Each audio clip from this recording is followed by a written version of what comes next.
दोस्तों स्वागत है आपका एक नए क्लास में। जो भी बच्चे एग्जाम देने जा रहे हैं 5th सेमेस्टर के या जिनके भी सिलेबस में जिस सेमेस्टर में जिस यूनिवर्सिटी से मेरे भाई आप हो, अगर आपके में time dependent and time independent Schrodinger equation है मेरे भाई, श्रोडिंगर की समीकरण 11वें 12वें क्लास में पढ़ाई जाती थी। श्रोडिंगर कौन था? जो नया वाला मॉडल दिया था मेरे भाई परमाणु का, वो श्रोडिंगर ने दिया था। पुराने जमाने में माना जाता था कण होते हैं, नए जमाने में उसे तरंग मान लिया गया। श्रोडिंगर ने कहा परमाणु होता, परमाणु मतलब समझते हो मेरे भाई एटम, यानी दुनिया में जितनी भी चीजें हैं सब छोटे छोटे कणों से मिलकर बनी है जिन्हें एटम कहते हैं। श्रोडिंगर ने कहा एटम के चारों तरफ कुछ ऐसे छोटे छोटे रीजन होते हैं, कुछ क्षेत्र होते हैं जिनमें इलेक्ट्रॉन्स के पाए जाने की पॉसिबिलिटी होती है। उन्हें हम लोग क्या कहते, सब शेल कहा करते थे। इस तरीके से उन्होंने पूरा मॉडल दिया और ओवरऑल श्रोडिंगर हो गए, डी ब्रॉगली हो गए, इन सब लोगों ने मिलकर एक बात बताई कि जब कोई बहुत छोटा पार्टिकल मूव करेगा मेरे भाई तो अपने पीछे एक वेव यानी तरंग छोड़ता हुआ जाएगा।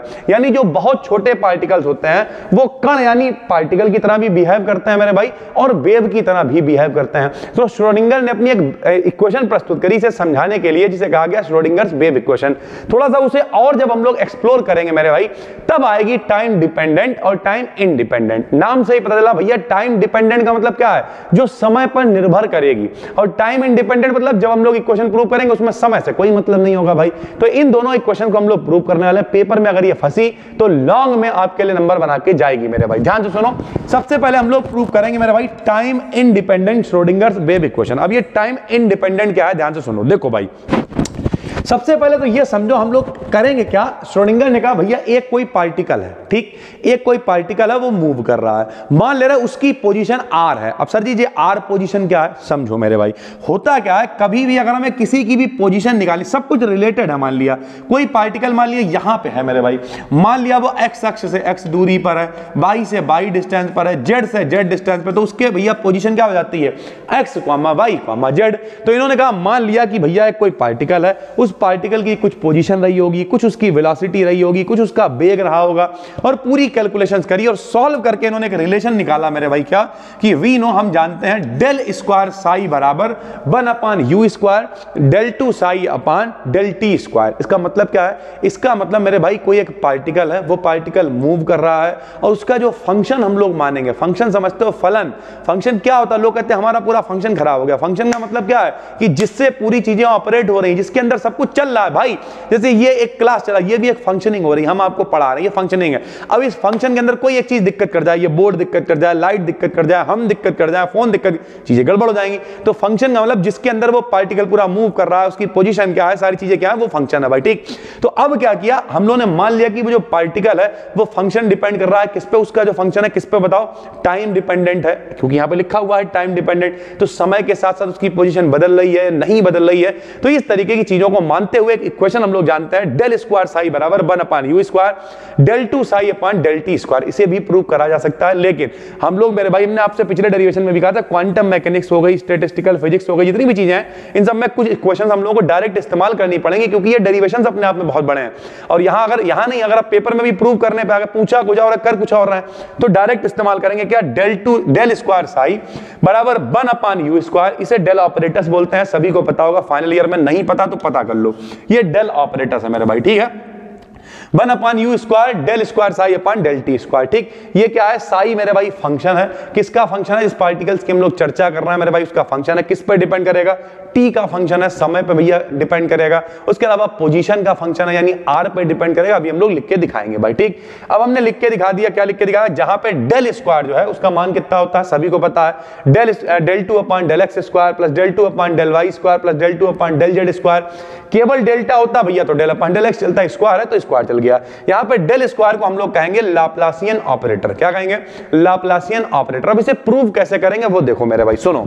हमने लिखा Sai is the function of position and time, यानी जो साई है वो फंक्शन है, किसका फंक्शन है भैया, पोजीशन और टाइम का फंक्शन है। पोजीशन का मतलब क्या है कि पोजीशन मतलब कहां पे पार्टिकल उपस्थित है, एक्स पे है, वाई पे है, जेड पे है, कहां पे है। साथ ही साथ मेरे भाई किसका फंक्शन है बताओ, टाइम का फंक्शन है, समय पे भी डिपेंड कर रहा है, क्योंकि हम लोग इक्वेशन प्रूव करनी है टाइम डिपेंडेंट, ठीक। अब देखो क्या करेंगे हम लोग, तो हमने लिखा इन 3D स्पेस, समझते चलना, बिल्कुल एक एक लाइन समझाएंगे कायदे से। साई है, बहुत बढ़िया भाई, साई को हम ऐसे लिख सकते हैं x, y, z, t। क्यों लिख रहा है भैया, x, y, z क्या दिखा रहा है, पोजीशन दिखा रहा है, टी क्या दिखा रहा है, टाइम दिखा रहा है। साई किसका फंक्शन है, साई फंक्शन है मेरे भाई पोजीशन का और टाइम का। तो हमने दिखा दिया साई फंक्शन है पोजीशन का और टाइम का। ठीक, अब हमने क्या लिखा भैया, साई ऐसे लिखा, एक्स वाई जेड को हम लोग आर लिखे ले रहे हैं मेरे भाई, आर मतलब पोजीशन हो गया, टी हम ऐसे लिखे ले रहे हैं, यानी इससे पता ये चल रहा है कि साई जो है वो पोजीशन और टाइम का फंक्शन है भाई। ठीक, ये हमने लिख के दिखा दिया। ये हम इक्वेशन प्रूव करेंगे, कैसे करेंगे वो ध्यान से सुनना। तो हमने लिखा एंड यू क्या है, यू भैया वेलोसिटी है, क्योंकि हमने जो इक्वेशन मानी है इसमें क्या है, यू क्या है बताओ, वेलोसिटी यानी वेग है जो पार्टिकल मूव करेगा। तो you is the velocity of wave, यहां पर पार्टिकल नहीं, हम लोग क्या मान, नए वाले जितने मॉडल हैं उन सब में वेव नेचर माना गया है, पुराने वाले में पार्टिकल माना गया था सर। ठीक, पुराने वाले कौन से थे, डाल्टन वाला था, रदरफोर्ड वाला था, सोमरफेल्ड वाला था, नील बोर वाला, वो सब भैया क्या मानते थे, पार्टिकल मानते थे। नए लोग हैं, डी ब्रॉगली हो गए, श्रोडिंगर हो गए, ये सब लोग क्या करते हैं, वेव मानते हैं सर। ठीक है, and T is time, T भैया टाइम है, यू वेलोसिटी है, बिल्कुल आसान है, कोई दिक्कत वाली बात नहीं है। तो हमने क्या लिखा, कंसीडर सॉल्यूशन ऑफ इक्वेशन, हमने माना कि जो इक्वेशन हमने ये मान रखी है भैया, क्या इक्वेशन मान रखी है, डेल स्क्वायर साई बराबर 1/u square, del two psi upon del T square. ये जो हमने इक्वेशन मानी है, मानी क्या, जो हम जानते हैं, मान ले रहे हैं, इसका जो सॉल्यूशन है वो क्या होगा, वो इस फॉर्म में होगा। किस फॉर्म में, इस फॉर्म में भी सॉल्यूशन क्यों होगा भाई, जो इस तरीके की इक्वेशंस होती हैं जब उन्हें प्रूव करा गया तो उनके सॉल्यूशंस ऐसे ही आते हैं। तो हम ये मान ले रहे हैं कि इसका सॉल्यूशन क्या होगा, साई बराबर साई 0, एक्स वाई जेड लिखो ना लिखो कोई फर्क नहीं पड़ता, एक बार लिख के दिखा देंगे, इससे पता ये चल रहा है कि एक्स वाई जेड का ये फंक्शन है, पोजीशन का फंक्शन है, e की पावर माइनस का आई ओमेगा टी, ये इसका सॉल्यूशन होगा जो हमने इक्वेशन मानी है उसका। ठीक, अब क्या करा हमने, साई ऐसे लिख दिया, साई 0 लिख दिया, e की पावर माइनस आई ओमेगा टी लिख दिया। सर जी एक्स वाई जेड कहां गया, अरे एक्स वाई जेड भैया ये दिखा रहा है कि ये पोजीशन का फंक्शन है, उसे लिख के थोड़ी दिखाना आपको। तो e की पावर माइनस का आई ओमेगा टी हो गया। ठीक, हम क्या करेंगे, इसका डिफरेंशिएशन करेंगे। तो on differentiation with respect to t, t के सापेक्ष हम लोग कर देंगे अवकलन यानी डिफरेंशिएशन। डिफरेंशिएशन हमसे अच्छा आप कर लोगे फाइनल ईयर में, वो देखो मेरे भाई, साई का क्या हो जाएगा, del psi upon del t हो जाएगा, साई 0 कांस्टेंट है, ऐसे आ जाएगा। सबको पता है e की पावर x का e की पावर x होता है, लेकिन t के गुणे में क्या चल रहा, माइनस का आई ओमेगा, तो एक बार माइनस का आई ओमेगा गुणे में लिख देंगे। ठीक भाई, माइनस आई, अब एक बार और इसका डिफरेंशिएशन कर देंगे तो del two psi upon del T square आ गया। साई 0 तो बाहर चल ही रहा था भैया, एक बार और करेंगे तो माइनस आई ओमेगा एक और गुणे में आ जाएगा। ठीक भाई, अब क्या करेंगे जरा, यहां देखो ये माइनस है, यहां पे देखो हम लोगों ने क्या निकाल लिया, डेल टू साई बटे डेल टी स्क्वायर आ गया। अब यहां देखो मेरे भाई ध्यान से, यहां पे देखो ये एक ओमेगा है, एक और ओमेगा है, ओमेगा स्क्वायर ऐसे लिख दिया, और इसे जो मान बन रहा है ये बन जाएगा साई स्क्वायर का मान। कैसे बनेगा, देखो देखो आई आई हो जाएगा आई स्क्वायर का मान -1 होता है, आई स्क्वायर का मान कितना होता है, -1, और 2 माइनस यहां चलना है, तो आई स्क्वायर का मान -1, एक माइनस से एक माइनस चला गया, एक जो माइनस बचा वो यहां लगा दिया, बचा क्या, साई स्क्वायर, साई 0 बचा, e की पावर माइनस का ई ओमेगा टी बचा। और ये किसका मान है बताओ, ये साई का मान है, साई बराबर साई 0 e की पावर माइनस का आई ओमेगा टी। तो साई बराबर साई 0 e की पावर माइनस आई ओमेगा टी को हमने साई लिख दिया। ठीक, फिर से समझ लो, साई 0 e की पावर माइनस आई ओमेगा टी को हम लोगों ने साई लिख दिया, ओमेगा स्क्वायर हो गया, आई स्क्वायर का मान -1, एक माइनस से एक माइनस चला गया यानी प्लस हो गया, एक जो माइनस बचा वही आ गया मेरे भाई। ठीक, अब देखो, अब हमने क्या करा, फ्रॉम इक्वेशन 4, जो इक्वेशन हमने मान रखी है शुरुआत में कि हम जानते हैं उसके सॉल्यूशन को ही तो हमने हल किया है मेरे भाई, वहां से हमने del two psi upon del T square का मान निकाला। सुनो भाई, सबसे पहले एक इक्वेशन मानी, फिर हमने क्या करा भैया, मान लिया इसका सॉल्यूशन इस तरीके से हो सकता है, उसे सॉल्व करा, सॉल्व करके हमने del two psi upon del T square का मान निकाला। अगर जो हमने मान रखा है वो उसका सॉल्यूशन है तो भैया वो उस इक्वेशन को सेटिस्फाई करना चाहिए। तो हमारी इक्वेशन हमने क्या मान रखी है, डेल स्क्वायर साई बराबर माइनस का 1 upon you square psi omega square. ठीक भाई, अब हमने क्या किया, यहाँ पे del two psi upon del T square का मान हमारे पास था तो हमने उसे क्या रख दिया बताओ, माइनस का साई ओमेगा स्क्वायर यहाँ पे प्रूव कर दिया। कैसे रखा जरा देखो, इक्वेशन नंबर 1 क्या थी बताओ, इक्वेशन नंबर 1 थी बताओ, डेल स्क्वायर साई बराबर 1 upon you square del two psi बटे del T square, del two psi बटे del T square, del two psi बटे डेल टी स्क्वायर। ये देखो भैया क्या मानता बताओ, 1 upon you square del two psi upon del T square, उसका मान कितना है बताओ, माइनस का साई ओमेगा स्क्वायर। तो इसके मान की जगह पे हमने रख दिया क्वेश्चन 1 में माइनस साई ओमेगा स्क्वायर। भाई ठीक है, हमने साई को ऐसे लिखा रख दिया, ओमेगा स्क्वायर बटे में यू स्क्वायर लिख दिया। ठीक भाई, डेल स्क्वायर साई बराबर इतना आ रहा था, ओमेगा बराबर होता है 2 पाई न्यू। प्रकाश की आवृत्ति को हम लोग या तरंग की आवृत्ति को न्यू मान लेते हैं, आवृत्ति बोले तो फ्रीक्वेंसी। तो मेरे भाई यहाँ पे हमने ओमेगा की जगह रख दिया 2 पाई न्यू। तो यहाँ पे जब मान रखेंगे भाई तो ये क्या हो जाएगा, साई डेल स्क्वायर साई बराबर माइनस का 4 पाई, क्योंकि 2 दूनी 4 स्क्वायर चल रहा, न्यू स्क्वायर साई आ गया बटे में यू स्क्वायर आ गया। ठीक भाई, ये माइनस में चल रहा, थोड़ी देर चलने दो। फार्मूला होता है यू बराबर न्यू लैम्डा, ये 9th में पढ़ाया जाता है, बी बराबर एन लैम्डा संबंध होता है भाई। ठीक, तो यहां से हमने क्या करा, न्यू यू बट न्यू को नीचे ले आया, यू को नीचे लाया तो न्यू अपान यू का मान 1 अपान लैम्डा हो गया। ठीक, 1 अपान लैम्डा, यहां पे देखो क्या चल रहा है, यहां पे देखो ये चल रहा है न्यू स्क्वायर बटे यू स्क्वायर, तो न्यू स्क्वायर बटे यू स्क्वायर का मान हो जाएगा 1 अपान लैम्डा स्क्वायर, तो यहां पे रख दिया 1 अपान लैम्डा स्क्वायर का मान, यानी अपने पास आ गया डेल स्क्वायर साई बराबर माइनस का 4 पाई स्क्वायर बटे में लैम्डा स्क्वायर साई। जब हम लोग इसे इधर ले आएंगे तो ये प्लस में आ गया 0, इक्वेशन हमने 6 बना ली। ठीक, अब हम लोगों को पता है कि जो टोटल एनर्जी होती है वो भैया 2 पार्ट होते हैं उसके एनर्जी के, एक होती है गतिज ऊर्जा यानी काइनेटिक एनर्जी, एक होती है मेरे भाई स्थितिज ऊर्जा यानी पोटेंशियल एनर्जी। तो काइनेटिक और पोटेंशियल को जोड़ देते हैं तो कुल ऊर्जा हो जाती है भैया, तो हमने E बराबर लिख दिया K प्लस बी यानी काइनेटिक प्लस पोटेंशियल एनर्जी। ठीक,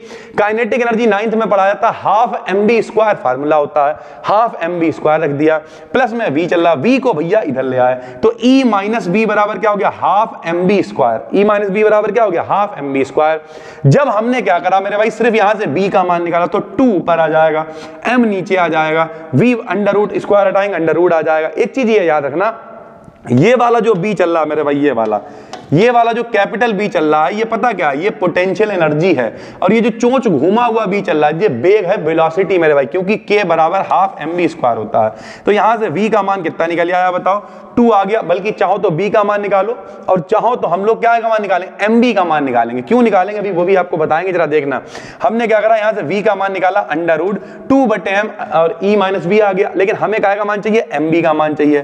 तो mb का मान निकालने के लिए हमने क्या करा भैया, दोनों तरफ m से गुणा कर देंगे, यहां m से गुणा करेंगे, यहां करेंगे, m से गुणा करेंगे, लेकिन जब m रूट के अंदर जाएगा तो स्क्वायर हो जाएगा, एक m से एक m कट जाएगा, तो क्या आएगा 2m आएगा भाई। 2m का मतलब क्या, अंडर रूट के अंदर तो चल ही रहा है, देखो 2m आएगा, E माइनस बी आएगा और बराबर में आ जाएगा mb। तो देखो यहाँ पे हमने क्या करा, कुल मिला के इसे सॉल्व करा, सॉल्व करके हमने mb का मान निकाल लिया। mb का मान क्यों निकाला, क्योंकि संवेग बराबर द्रव्यमान गुणा वेग, यानी momentum equal to mass into velocity. तो m इनटू v क्या बन गया, मोमेंटम बन गया, यानी p बन गया। तो p बराबर आया under root 2m, E minus का v आ गया भाई। ठीक, अब हम लोग जानते हैं डी ब्रॉगली समीकरण होती है लैम्डा बराबर h अपान p, यानी p बराबर h अपान लैम्डा। मेरे भाई p का मान हम लोगों ने निकाला हुआ है, बराबर h अपान लैम्डा, h को अगर नीचे ले आए तो 1 अपान लैम्डा का मान निकल आया। और ये जो हमने इक्वेशन बना रखी है भाई, ये वाली, यहाँ देखो 1 अपान लैम्डा स्क्वायर चल रहा है, इसी वजह से हम ये मान बना रहे थे। 1 अपान लैम्डा स्क्वायर की जगह यहाँ पे मान रख देंगे, ये देखो भाई। तो हमने क्या करा, इसे रख दिया इक्वेशन 7 और यहाँ लिख दिया फ्रॉम इक्वेशन 6। इक्वेशन 6 में क्या चल रहा था, 1 अपान लैम्डा, 1 अपान लैम्डा का यहाँ पे मान रख दिया। 1 अपान लैम्डा का जब मान रखा मेरे भाई, तो यहां पे अपने पास एक सिनेरियो बना h अपान 2 पाई, और h अपान 2 पाई को हम लोग h कट या h बार कहते हैं, h कट कह लो, ठीक है, कोई दिक्कत नहीं है। तो जब इसमें हमने मान रख दिया 1 अपान लैम्डा का, तो ये सिनेरियो बना। यहां पर क्या था, देखो 2 पाई स्क्वायर बटे में h, तो h अपान 2 पाई को h कट कर दिया, तो नीचे आ गया h कट का स्क्वायर मेरे भाई। ठीक है, ये अपने पास एक इक्वेशन निकल के आ गई है। इस इक्वेशन को हम लोग क्या कहेंगे, this equation is independent from t, इसमें कहीं भी समय नहीं आ रहा है, t कहीं भी नहीं आ रहा है, इसका मतलब ये time independent Schrodinger wave equation है मेरे भाई। ठीक है, उम्मीद करते हैं आपको समझ में आ गया होगा। अब अगर आपको टाइम डिपेंडेंट निकालना है तो थोड़ा सा स्टेप हम लोग आगे बढ़ा देंगे, लेकिन उससे पहले आप ये समझो हम लोगों ने किया क्या। एक हम लोगों ने इक्वेशन मानी, उसका एक सोल्यूशन माना, सोल्यूशन का 2 बार डिफरेंशिएशन किया, उठा के मान रख दिया, एक समीकरण बना ली। समीकरण बनाने के बाद हमने क्या करा भाई बताओ, हमने डी ब्रॉगली समीकरण का इस्तेमाल करा। Total energy kinetic plus potential के बराबर होती है, यानी E बराबर K प्लस B के होता है। K का मान हाफ mb स्क्वायर होता है, वहां से B का मान निकाला, m से मल्टीप्लाई करके P बना लिया। डी ब्रॉगली समीकरण लैम्डा बराबर h अपान mb या फिर h अपान P होता है, तो P बराबर h अपान लैम्डा हो गया। 1 अपान लैम्डा का मान निकाला, समीकरण 6 में रख दिया, हल किया, तो ये हमारे पास इक्वेशन आ गई, जिसे जो है कैसी बताओ, टाइम इंडिपेंडेंट है। टाइम इंडिपेंडेंट क्यों है, क्योंकि यहां पर कहीं भी मेरे भाई टी नहीं आ रहा। तो this equation is independent from T, it is called Schrödinger's time independent equation. ठीक है भाई, फिर टाइम डिपेंडेंट कैसे निकालेंगे, देखो भाई, ये हमने जब पहली बार डिफरेंशिएशन किया था तो del psi upon del t आया था। कैसे आया था सर जी दिखाओ, लो भैया, कुछ भी रटने की जरूरत नहीं है, यहां देखो, एक बार आप प्रूव करोगे हो जाएगा। ये देखो, जब हमने इसका पहली बार डिफरेंशिएशन करा है, ये देखो, तो क्या आया, साई 0 e की पावर माइनस का आई ओमेगा टी माइनस का आई ओमेगा। तो हम जानते हैं भैया, क्या जानते हैं कि एक बार डिफरेंशिएशन करने पर ये आता है। फिर हमें भैया पता है कि माइनस ऐसे रखो, साई 0 e की पावर माइनस ओमेगा टी, क्या साई है तो साई बन गया, आई ऐसे लिख दिया। ओमेगा का मान क्या होता है, 2 पाई न्यू या 2 पाई एन होता है, और ई बराबर होता है एच न्यू।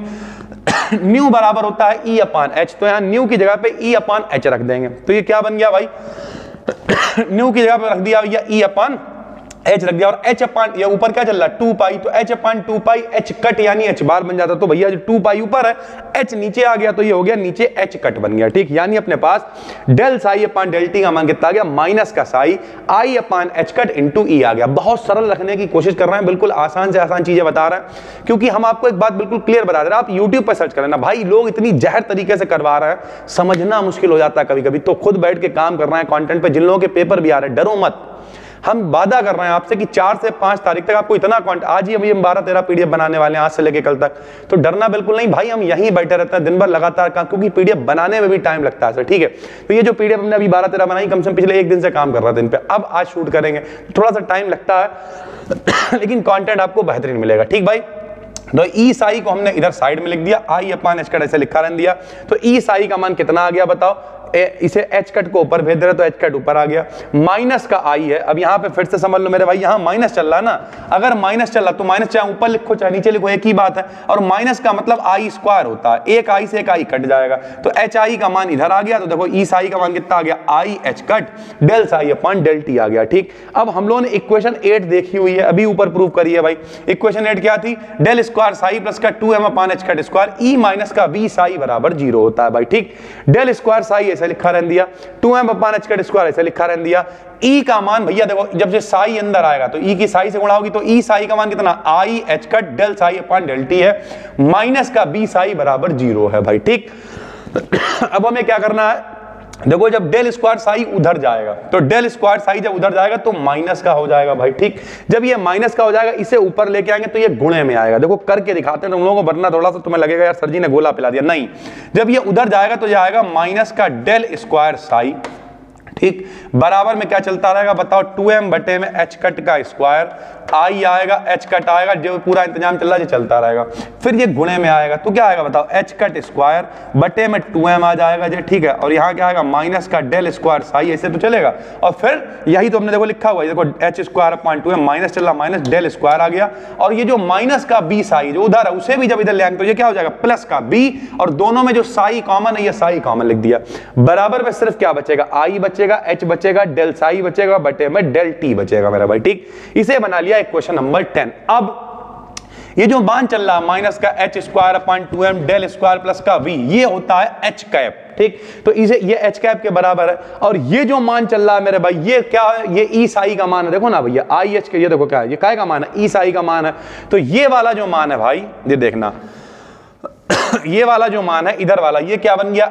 ई साई है, वो तो बन क्या गया, वो तो है, और ये वाला मान एच कैप का, एच कैप क्या होता है, एच कैप को हम लोग हैमिल्टोनियन ऑपरेटर कहते हैं, क्या कहते हैं, हैमिल्टोनियन ऑपरेटर कहते हैं। तो ये वाला मान मेरे भाई क्या हो गया, एच कैप हो गया, साई ऐसे आ गया, और ये मान ई साई का पूरा ई साई आ गया, यानी एच कैप साई बराबर ई साई आ गया। यहां पे कहीं भी आपको टाइम वगैरह नहीं दिख रहा है, तो इसे हम लोग कह देंगे equation 10 and 11 represent the time depend, अच्छा टाइम यहां पे दिख रहा है, ऊपर वाले में टाइम, यहां पे तो टाइम दिख रहा है, देखो i h cap h cut del psi upon del t, sir ठीक है।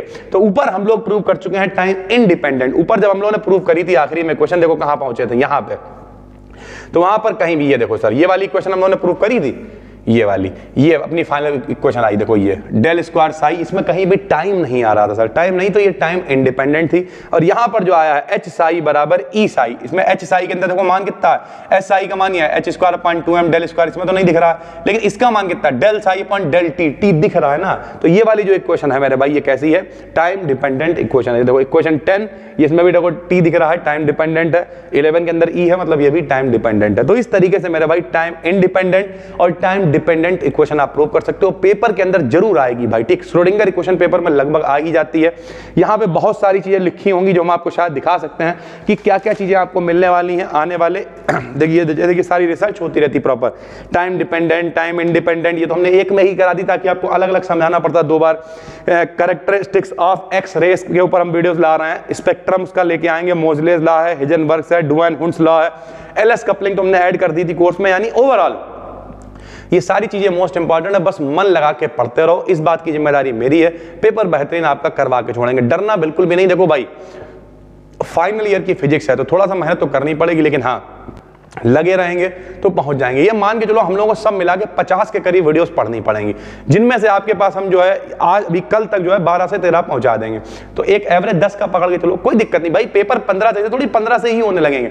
हम ये मान के चल रहे हैं कि पेपर 15 से, तो आपके पास रिवीजन होने के लिए टाइम होना चाहिए कम से कम 10-12 दिन का। इसलिए केमिस्ट्री जिन लोगों ने कोर्स ले रखा था, आज देखो उस पर वीडियो ऐड हुई है, जो भी छूटा छाटा सब करा रहा है 5 तारीख तक सब किनारे करके। भाई हमें भी बहुत सारे काम है, इसी में थोड़ी पड़े रहेंगे, तो टेंशन लेने की बिल्कुल भी जरूरत नहीं है। नए हो तो चैनल को सब्सक्राइब करो, क्योंकि ये वीडियो आपको YouTube चैनल पे भी देखने को मिलेगी। जितनी भी इंपॉर्टेंट वीडियोस हैं YouTube चैनल पर भी डालना है, मन लगा के पढ़ते रहो। उसके अलावा इसकी सारी PDF आपको एप्लीकेशन डिस्क्रिप्शन में लिंक मिल जाएगा, क्योंकि 5th सेमेस्टर में प्रॉपर इस पे नहीं पढ़ाया है YouTube पे, लेकिन ओवरऑल जितना इंपॉर्टेंट है वो लेके आ रहा है। डिस्क्रिप्शन में लिंक मिल जाएगा, चाहें तो आप कोर्स परचेज कर सकते हो। बिल्कुल नया, अभी 6-7 दिन ही हुए उसे लॉन्च किया, अभी बिल्कुल नई रिकॉर्डेड वीडियोस में डालना है, ये वहां भी मिलेगी सर, ठीक है। तो कोई टेंशन की बात नहीं है। इसकी PDF टेलीग्राम BD BSc पर भी डलवा देंगे, ताकि आप आराम से चीजों को देख पाओ। हम मिलते हैं आपसे एक और वीडियो में, तब तक के लिए धन्यवाद। जो भी दिक्कतें हैं उन्हें कमेंट जरूर किया करो, सब पे फोकस करो। और भाई जो लोग कोर्स में देख रहा हो, आज शाम तक ये सारी वीडियोस आपको वहां पे मिल जाएंगी, जो लगभग 12 से 13 है। थैंक यू सर, धन्यवाद।